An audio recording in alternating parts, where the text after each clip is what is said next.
नमस्कार, आपके पसंदीदा शो ज्योतिष भाग्य विधाता में आपका स्वागत है। दर्शकों, श्राद्ध पक्ष चल रहा है। श्राद्ध पक्ष का हर एक रूप में विशेष महत्व माना जाता है। इस दौरान अलग अलग चीज़ों का दान किया जाता है और आज हम इसी पर चर्चा करेंगे कि श्राद्ध पक्ष का क्या महत्व होता है और हमें किनका दान करना चाहिए, किनका नहीं। और इसी पे हमें विशेष जानकारी देंगे अंक ज्योतिषाचार्य डॉक्टर कैलाश प्रज्ञ जी। पंडित जी, बहुत बहुत स्वागत है आपका। सच बेधड़क चैनल के सभी दर्शकों का आज का दिन बहुत मंगलमय हो। खाटू नरेश और बजरंग बली का पूर्ण आशीर्वाद बना रहे, यही मंगल कामना है। पंडित जी, श्राद्ध पक्ष चल रहा है। इस दौरान लोग अलग अलग चीज़ों का दान पुण्य करते हैं। तो हमने देखा है कि लोग छाते का भी दान करते हैं। तो आप हमारे दर्शकों को ये बताइए कि श्राद्ध पक्ष में छाता दान करने का क्या महत्व होता है। दर्शकों, श्राद्ध पक्ष चल रहा है, पितृ पक्ष चल रहा है। हमारे घर के वह पूर्वज जो दुनिया में नहीं रहे, उनके निमित्त हमें श्रद्धा सुमन अर्पित करने के यह 15 दिन चलेंगे और जिसमें जितना हो सके तन मन धन से सच्चे भाव से दान पुण्य करना चाहिए। जितनी आपकी आर्थिक संपन्नता है, किसी को भी देखकर मन में ये कुंठा न भरे कि इस व्यक्ति ने तो इतना किया है, मैंने तो इतना किया ही नहीं। ऐसा कोई भाव नहीं है। जैसी आपकी पारिवारिक समर्थता है उसके अनुरूप आप दान पुण्य कर सकते हैं। लेकिन श्राद्ध पक्ष में जो छाता रहता है, जीवित व्यक्ति बरसात के पानी से भीगने के लिए, धूप से बचने के लिए छाते का प्रयोग करता है। उसी तरह से हमारे जो पितृ रहते हैं, देव स्वरूप रहते हैं, उनको भी ठाकुर जी के दरबार में गर्मी न लगे, बरसात के पानी से उनकी रक्षा हो, तो इसके लिए काले रंग का जो छाता रहता है, श्राद्ध पक्ष में किसी भी ब्राह्मण व्यक्ति को श्रद्धा सुमन अर्पित करते हुए भोजन प्रसाद देकर छाता देना चाहिए। तो छाते का प्रभाव, क्योंकि काले रंग का जो छाता रहता है वह शनि का प्रतीक रहता है और छाता सदैव स्वयं पितरों का प्रतीक रहता है। तो शनि और राहु का जो योग रहता है, जीवन में होने वाली भयंकर से भयंकर उठापटक को शांत करता है, पितरों को भी पूर्ण रूप से आशीर्वाद प्रदान करता है। चाहे कितना भी स्वादिष्ट भोजन क्यों न बनाए हो, लेकिन अगर धूप में बिठा कर किसी व्यक्ति को खिलाएंगे तो वो खा नहीं पाएगा। उसी तरह से छाते का दान पुण्य करने से पितृ बहुत प्रसन्न भाव में रहते हैं और अपना पूर्ण आशीर्वाद आपको प्रदान करते हैं। तो पंडित जी, काले रंग के छाते के साथ साथ क्या हम अलग अलग और रंगों का भी छाता दान कर सकते हैं और क्या इनका भी एक अलग अलग महत्व होता है? जय श्री का शुद्ध रूप से छाते के रंगों के रूप में अगर बात की जाए तो काले रंग का छाता ही श्राद्ध पक्ष या पितृ पक्ष में देना सर्वश्रेष्ठ माना गया है। जैसा कि हमने बताया, काला रंग शनि का प्रतीक रहता है और पितरों के लिए राहु, केतु, शनि तीनों ही ग्रह पितरों के निमित्त रहते हैं, इसलिए काले रंग का छाता दान करना चाहिए।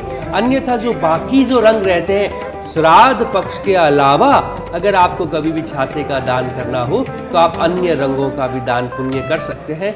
हरा जो रंग रहता है बुध का प्रतीक है। केसरिया और पीला जो रंग रहता है वह शुक्र और गुरु का प्रतीक माना जाता है। अन्य ग्रहों के भाव को ठीक करने के लिए कलरफुल जो रंगीन छाते रहते हैं, उस श्राद्ध पक्ष के अलावा आप किसी भी व्यक्ति विशेष को भेंट दे सकते हैं। लेकिन श्राद्ध पक्ष में काले रंग का छाता विशेष रूप से शुभ माना जाता है। पंडित जी, छाते के साथ साथ हमने देखा है कि पानी के दान का भी श्राद्ध पक्ष के अंदर बहुत महत्व माना जाता है। तो पानी जो दान किया जाता है, जलदान किया जाता है, वो किसी ब्राह्मण को ही किया जाता है या किसी और जाति पक्ष को भी किया जा सकता है? जलदान, शुद्ध रूप से पानी का जो दान रहता है, जलदान, हर व्यक्ति विशेष, जब भी किसी व्यक्ति विशेष के परिवार में किसी की मृत्यु हो जाती है तो 12वें दिन जो पूजा अर्चना की जाती है उसमें तर्पण किया जाता है। जितने भी पूर्वज दुनिया में नहीं रहे उनका तर्पण किया जाता है। तर्पण से तात्पर्य है कि हम उन परिवार विशेष के योग्य जनों जो दुनिया में नहीं रहे उनको ठंडे पानी में प्रवाहित कर रहे हैं, उन्हें मोक्ष की प्राप्ति हो, ठाकुर जी की शरण में जाएं, वैकुंठ के धाम जाएं और उसके लिए फिर उनकी जो अस्थियों का विसर्जन हम गंगा जी में ठंडे पानी में करते हैं और कहीं न कहीं गया जी में जाकर उनका विसर्जन करते हैं। तो इस तरह से जल के प्रति पितरों का अत्यंत लगाव रहता है। तो हमने 12 दिन में जो जिस तरह से उनके अस्थियों का विसर्जन किया, तर्पण किया है, लेकिन उसके उपरांत भी हमें श्राद्ध पक्ष में जलदान करना चाहिए। मंदिर में मटकी जो रहती है पानी से भर के वह रखनी चाहिए। जो बहुत प्यासे लोग रहते हैं सड़क किनारे, उनके पीने के लिए पानी की व्यवस्था करनी चाहिए। और अगर हम हॉस्पिटल में अन्य जगह वाटर कूलर का भी अगर दान करते हैं तो वह भी पितरों के निमित्त माना जाता है। स्कूल में भी अगर पानी का जलदान बच्चों के लिए किया जाए तो वह भी सर्वश्रेष्ठ माना जाता है। किसी भी प्रकार से जल का किया हुआ दान श्राद्ध पक्ष में पितरों को तर्पण का भाव रहता है। जिस तरह से छाते से छांव होती है, पितरों की प्यास भी मिटती है। इसलिए श्राद्ध पक्ष के अंदर जलदान का तर्पण जरूर करें। जी पंडित जी, तो इसी महत्वपूर्ण जानकारी के बीच जान लेते हैं कि आज मूलांक 1, 2 और 3 वाले जातकों का दिन कैसा रहने वाला है। मूलांक 1 सूर्य का अंक है 1, 10, 19 और 28 जन्म तारीख वालों के लिए। चूंकि सूर्य प्रधान अंक है, राजनीतिक माहौल देश में चल रहा है, तो जो लोग 1, 10, 19, 28 वाले हैं उनके लिए दिन बहुत सुखद है। आपको अपने निकट सहयोगियों से बहुत फायदा मिलेगा। वह लोग आपकी बात को आगे पहुंचाने का कार्य करेंगे। किसी तरह से अगर शत्रु भी पैदा हो रहे हैं तो आज आपके शत्रु निपट जाएंगे। माँ बगलामुखी का अनुष्ठान अगर आज आप करते हैं तो बहुत लाभदायक सिद्ध होगा। शुभ रंग की अगर हम बात करें मूलांक 1 के लिए, सफेद जो रंग रहेगा दर्शकों बहुत लाभदायक सिद्ध होगा। मूलांक 2 चंद्रमा का भोले शंभु भोलेनाथ का अंक है 2, 11, 20 और 29 जन्म तारीख वालों के लिए। आज के दिन किसी भी धार्मिक यात्रा पर अगर जाने का मौका मिले चूकिएगा मत। हर तरह से आपको लाभ रहेगा। अगर आपने कोई पैसों का इन्वेस्टमेंट किया है और वह अगर आज पैसा आपको काफ़ी वर्षों के बाद मिल रहा है तो पुनः उसे इन्वेस्ट कर दीजिए।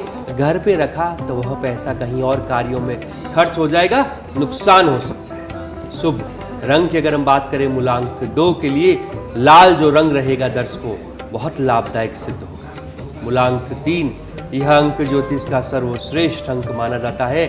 3, 12, 21 और 30 जन्म तारीख वालों के लिए। जो भी लड़कियां हैं या महिलाएं आज के दिन अपने पूर्वजों के निमित्त, श्राद्ध पक्ष में पूर्वजों के निमित्त खीर का जो भोजन रहता है किसी ब्राह्मण को दे, किसी मंदिर में चढ़ाए तो उनके लिए बहुत लाभदायक रहेगा। पितृपक्ष में 3 के अंक वाले गुरु के चरण भी छुएं, गुरु को नमस्कार करें, गुरु के पास जाकर उन्हें कुछ श्रद्धा सुमन अगर गिफ्ट करते हैं तब भी उनका गुरु बहुत उच्च का रहेगा। शुभ रंग की अगर हम बात करें मूलांक 3 के लिए, लाल जो रंग रहेगा दर्शकों बहुत लाभदायक सिद्ध होगा आज आपके। जी बिल्कुल पंडित जी, इस श्राद्ध पक्ष के दौरान हमने देखा है कि दान तो हर कोई करता है, लेकिन जिनके माता पिता नहीं होते हैं, जो व्यक्ति अनाथ होते हैं, वो इस दौरान कब दान कर सकते हैं? हर व्यक्ति विशेष का मन का भाव रहता है कि उससे भी माता पिता का प्यार मिले, उसे भी जीवन में कोई कहने वाला, कोई डांटने वाला, कोई टोकने वाला मिले। लेकिन इस धरती पे भगवान की लीलाएं अपरंपार है। हर तरह के व्यक्तियों का यहाँ वास रहता है। कुछ बच्चों को माता पिता का भरपूर प्यार मिलता है तो कुछ बच्चों को माता पिता का नाम भी नसीब नहीं होता। उन्हें यह भी नहीं मालूम कि उन्होंने किस कुल में जन्म लिया है, उनके माता पिता कौन है, गोत्र कौन सा है, जाति कौन सी है, कौन सा काम उन्हें करना चाहिए, कौन से उनके कुल देवी देवता हैं, कौन से पितृ हैं। तो जिन बच्चों को कभी इस तरह का सानिध्य नहीं मिला, उन्हें अष्टमी का जो श्राद्ध रहता है, द्वादशी का जो श्राद्ध रहता है, अमावस्या का जो श्राद्ध रहता है, इनमें से किसी भी दिन अपनी श्रद्धा भाव से, क्योंकि आपने धरती पे जन्म लिया है तो किसी न किसी माँ की कोख से आपने जन्म जरूर लिया होगा, तो उनको आत्मसात करते हुए, प्रभु को याद करते हुए अष्टमी, द्वादशी और अमावस वाले दिन, अब तीनों में से किसी भी एक दिन सफेद रंग की वस्तुएं, सफेद रंग के कपड़े, सफेद रंग का मिष्ठान, काले रंग का छाता और काले रंग की चप्पल या सफेद रंग की चप्पल किसी भी ब्राह्मण या किसी जरूरतमंद व्यक्ति को अगर आप दान पुण्य करते हैं तो आप भी श्राद्ध पक्ष में पुण्य रूप से पितरों का आशीर्वाद प्रदान कर सकते हैं। और जब भी यह कार्य करें तो अपने पितरों को जो भी रहें उनसे यह प्रार्थना करें, इस जन्म में हमें माता पिता की छत्र छाया नहीं मिली, लेकिन यह आशीर्वाद दें कि आने वाले जीवन में कभी ऐसा न हो, न ही कभी आपके कुल में किसी व्यक्ति विशेष के साथ ऐसा हो कि उसे माता पिता की छत्र छाया न मिले। यह प्रार्थना करते हुए पितरों के निमित्त दान पुण्य कीजिएगा। आपका वंश निरंतर बढ़ता चला जाएगा, उन्नति करता हुआ चला जाएगा और हर तरह से कष्टों से मुक्ति भी मिलेगी और मान सम्मान और प्रतिष्ठा भी आपको मिलती रहेगी। जी बिल्कुल पंडित जी, लेकिन हमने देखा है जो घर में कई लोग होते हैं जो पितृ बन तो जाते हैं, लेकिन जो छोटे बच्चों के रूप में जो पितृ होते हैं उनके लिए विशेष रूप से क्या दान किया जा सकता है? प्रभु किसी के भी घर में इस तरह की परिस्थिति पैदा ना करे। बहुत बार देखा जाता है कम उम्र में छोटे बच्चों का किसी भी कारणवश स्वर्गवास हो जाता है, वह अपनी पूरी योनि जी नहीं पाते। उम्र के बहुत अल्प समय में 2 वर्ष, 3 वर्ष, 5 वर्ष, 8 वर्ष या 14 वर्ष में उनका देहांत हो जाता है। उस परिवार के ऊपर क्या बीतती है यह उस परिवार के जन ही जानते हैं, लेकिन निश्चित रूप से यह कार्य अच्छा नहीं माना जाता। तो जिस घर परिवार में बच्चों की अगर मृत्यु हो जाती है तो उन्हें किसी धार्मिक स्थान पे, कोई भी जहाँ पे भी आपकी आत्मा और मन मानता हो, धार्मिक स्थान पे जाकर जहाँ पानी का स्थान हो वहाँ पे उन बच्चों के निमित्त हवन अनुष्ठान करवाना चाहिए। किसी विद्वान व्यक्ति के सानिध्य में जल का तर्पण मार्जन करवाना चाहिए और उनको पितरों के निमित्त मानते हुए मोक्ष की प्राप्ति के लिए नारायण बलि कह सकते हैं या विष्णु सहस्त्र नाम के पाठ कर सकते हैं, यह आपको विशेष रूप से करवाने चाहिए। तो जो भी बच्चे ने अर्धगति के अंदर जीवन जिया और वो ऊपर वाले के पास चले गए, दोबारा आपके वंश में ऐसी घटना न घटे, उसके लिए आपको धार्मिक स्थान पानी वाली जगह पे जाकर उनके निमित्त जलदान तर्पण मार्जन विद्वान व्यक्ति के सानिध्य में करना चाहिए। जी बिल्कुल पंडित जी, इसी के साथ एक सवाल ये उठता है मन में कि जो श्राद्ध पक्ष चल रहा है इस दौरान हमारे पितरों की पूजा तो करते हैं, लेकिन अगर इस श्राद्ध पक्ष के दौरान ही घर में किसी की मृत्यु हो जाए तो तब क्या करना चाहिए? दर्शकों, बहुत बार देखा जाता है श्राद्ध पक्ष के भीतर ही अगर आपके परिवार में किसी व्यक्ति विशेष की मृत्यु हो जाए, कुल में किसी विशेष की मृत्यु हो जाए, तो अब क्या करें? आज सपोज पंचमी है और किसी व्यक्ति विशेष का देहांत आज हो गया और आपके परिवारजन का जो श्राद्ध पक्ष है वह 9वीं का, 10वीं का, द्वादशी का है, तब आपको करना है या नहीं करना? तो शुद्ध रूप से श्राद्ध पक्ष में अगर किसी की मृत्यु हो जाए तो उस कुल के अंदर सूतक लग जाता है। आप किसी भी तरह से जो बचे हुए श्राद्ध पक्ष में अपने किसी भी पूर्वज का श्राद्ध नहीं मना सकते, न ही किसी प्रकार का दान पुण्य कर सकते हैं। इस चीज का विशेष रूप से ध्यान रखिएगा। आपके दादाजी जो खून के रिश्ते में जो लोग रहते हैं उनके परिवार में अगर दूर के रिश्ते में भी हो, दादाजी के छोटे भाई के पुत्र के भी यहाँ अगर कोई अनहोनी घटना घटी हो तो आपके घर पे भी सूतक लगेगा और आपको श्राद्ध पक्ष में उनकी मृत्यु के उपरांत चाहे किसी भी व्यक्ति विशेष का श्राद्ध हो वह नहीं करना है। पहले जिस व्यक्ति का देहांत हुआ है 12 दिन तक विधि विधान से उनके लिए तर्पण मार्जन कीजिए, उनको निमित्त रूप से जो भी आपके परिवार के जो संस्कार है उनको आप पूरा कीजिए। उसके उपरांत या शुद्ध रूप से कहीं अगले वर्ष ही आप अपने पितरों के निमित्त दान पुण्य कर सकते हैं, अदरवाइज नहीं कर सकते। जी बिल्कुल पंडित जी, आइए इसी बीच जान लेते हैं कि मूलांक 4, 5 और 6 वाले जातकों के लिए आज का दिन कैसा रहने वाला है। मूलांक 4 राहु का पितरों का अंक माना जाता है। 4, 13, 22 और 31 जन्म तारीख वालों के लिए, क्योंकि राहु का पितरों का अंक है, श्राद्ध पक्ष चल रहा है, आज के दिन जितना हो सके गाय को भोजन करवाना, गाय को गुड़ देना, गाय को घास देना और निश्चित रूप से अपने ही जो पूर्वज जो दुनिया में नहीं रहे 4 के अंक वाले किसी मंदिर विशेष में जाकर कोई हवन अनुष्ठान करवाते हैं तो आपके जो काफ़ी समय से रुके हुए कार्य हैं वह बहुत जल्द पूरे हो जाएंगे। निश्चित रूप से आपको एक बड़ी सफलता मिल जाएगी। हल्के रंगों का प्रयोग करना चाहिए। शुभ रंग की अगर बात करें तो सफ़ेद जो रंग रहता है बहुत लाभदायक सिद्ध होगा। मूलांक 5 बुध का भगवान श्री गणेश का अंक माना जाता है। 5, 14 और 23 जन्म तारीख वालों के लिए, चूंकि व्यापार का, होटल मैनेजमेंट का अंक माना जाता है। जो लोग खान पान से जुड़े हुए हैं या कोई डिफेंस की जो सेवा है, चाहे नेवी हो, चाहे इंडियन आर्मी हो, चाहे अन्य प्रकार की कोई रक्षा सेवा हो, उसमें कार्य करने वाले व्यक्तियों के लिए आज का दिन बहुत सुखद है। अगर नौकरी में कोई बाधा योग बन रहा है तो उसको शांत करने के लिए पितरों के निमित्त आज आपको जलदान करना चाहिए। शुभ रंग की अगर हम बात करें मूलांक 5 के लिए, हरा जो रंग रहेगा दर्शकों बहुत लाभदायक सिद्ध होगा आज आपके। मूलांक 6 शुक्र का देवी कृपा का अंक माना जाता है। 6, 15 और 24 जन्म तारीख वालों के लिए, चूंकि देवी कृपा का अंक है, शुक्र का वार है, महिलाओं को जो श्रृंगार के सम्मान रहते हैं, वो किसी भी ब्राह्मणी को, ब्राह्मण की जो पत्नी को आप घर बुलाइए, भोजन करवाइए और उसको श्रद्धा सुमन के रूप में श्रृंगार का सामान आप दीजिए, तो उससे शुक्र बहुत उच्च का रहेगा। शरीर में अगर कोई कष्ट काया है तो वह आज आपकी खत्म हो जाएगी। शुभ रंग की अगर हम बात करें मूलांक 6 के लिए, नीला जो रंग रहता है दर्शकों, बहुत लाभदायक सिद्ध होगा आज आपके लिए। जी पंडित जी मन में एक सवाल उठता है कि अगर घर में किसी का श्राद्ध हो और उस दिन वो व्यक्ति किसी ब्राह्मण को खाना खिलाने में असमर्थ हो, तो उस दिन वो क्या कर सकते हैं? जय श्री का जी, शुद्ध रूप से आर्थिक समर्थता इस कलयुग के अंदर बहुत बड़ा प्रश्न रहती है। हर व्यक्ति मन का भाव रहता है कि इसके अनुरूप मैं कुछ न कुछ करूं, लेकिन अक्सर देखा जाता है वो कुछ कर नहीं पाता, आर्थिक संपन्नता नहीं है। अगर आप किसी भी ब्राह्मण को अपने घर बुलाकर या उसके घर जाकर दान पुण्य नहीं कर पा रहे, श्रद्धा सुमन अर्पित नहीं है, तो आप एक केला जो रहता है बनाना, एक केला वह भी खरीद के किसी भी सड़क पे चलते हुए भिखारी को, गरीब व्यक्ति को, मंदिर के बाहर बैठे जरूरतमंद को अगर आप केला भी देते हैं तो वह भी पितरों के निमित्त माना जाता है।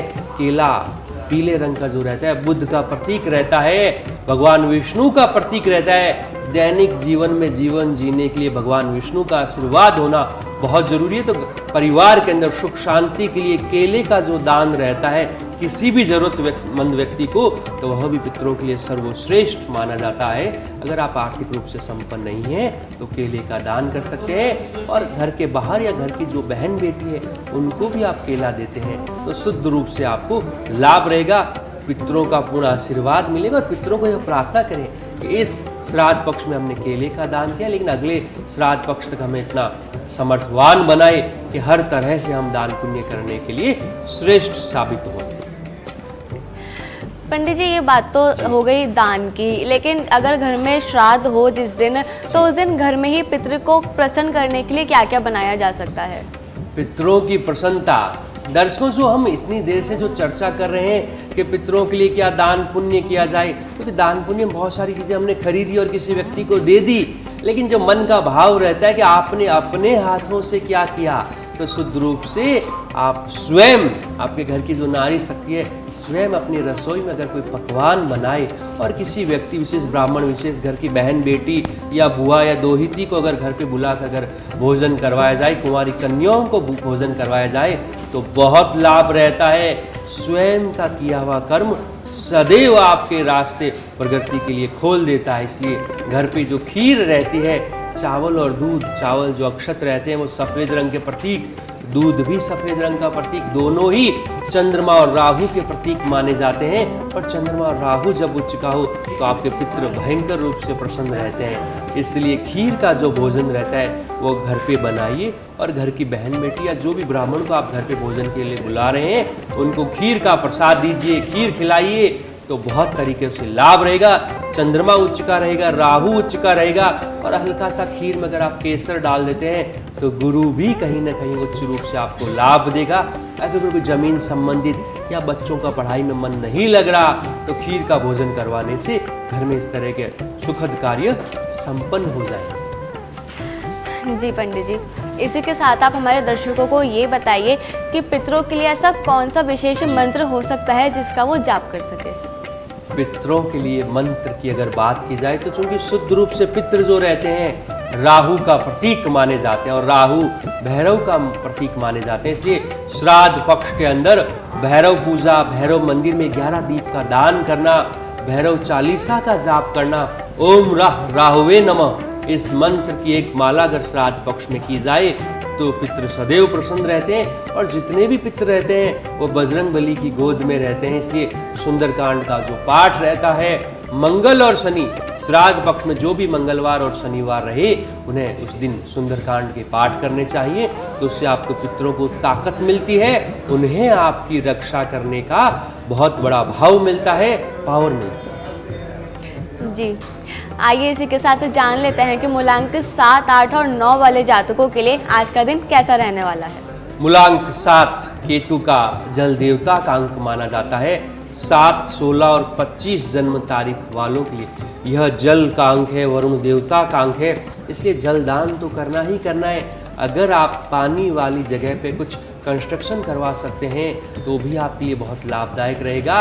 और किसी मंदिर विशेष में अगर वाटर कूलर भी आप भेंट करते हैं तो वो भी बहुत लाभदायक सिद्ध होगा।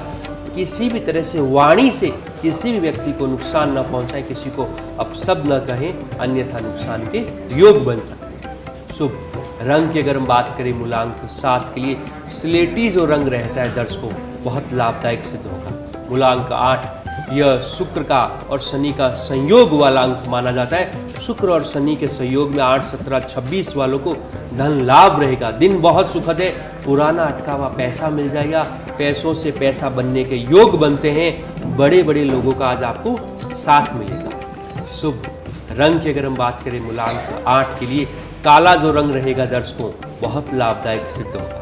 मूलांक 9 यह मंगल का अंक है, मंगल मुखी सदा सुखी। 9, 18 और 27 जन्म तारीख वालों के लिए पैर संबंधित चोट लगने के योग है, दुर्घटनाओं के योग बनते हैं। वाहन धीरे चलाएं, किसी भी व्यक्ति विशेष से उलझे नहीं, पेट संबंधित भी दिक्कत हो सकती है। इसलिए आज शरीर में किसी भी तरह की अगर बाधा या कोई कष्ट हो तो तुरंत प्रभाव से डॉक्टर से मिले। घरेलू उपचार से आप अपनी बीमारी को बढ़ा सकते हैं। स्वास्थ्य का पूरा ध्यान रखिएगा। शुभ रंग की अगर हम बात करें मूलांक 9 के लिए सफेद और पीला दोनों ही रंग आज आपके लिए बहुत लाभदायक सिद्ध होंगे। जी पंडित जी, इस श्राद्ध पक्ष से जुड़ी आपने हमारे दर्शकों को इतनी महत्वपूर्ण जानकारी दी, उसके लिए आपका बहुत बहुत धन्यवाद है। पुनः सच बेधड़क चैनल के सभी दर्शकों के ऊपर उनके पितरों का पूर्ण आशीर्वाद बना रहे, बजरंग बली का आशीर्वाद बना रहे। इन्हीं मंगल कामनाओं के साथ आज हम आपसे विदा लेते हैं। कल फिर मुलाकात होगी। जय श्री कृष्ण। इस पितृपक्ष के दौरान ये महत्वपूर्ण जानकारी आपके जरूर काम आएगी, जिससे आपके पितर आपसे जरूर प्रसन्न होंगे। ज्योतिष भाग्य विधाता के आज के एपिसोड में बस इतना ही। आप देखते रहिए सच बेधड़क। नमस्कार।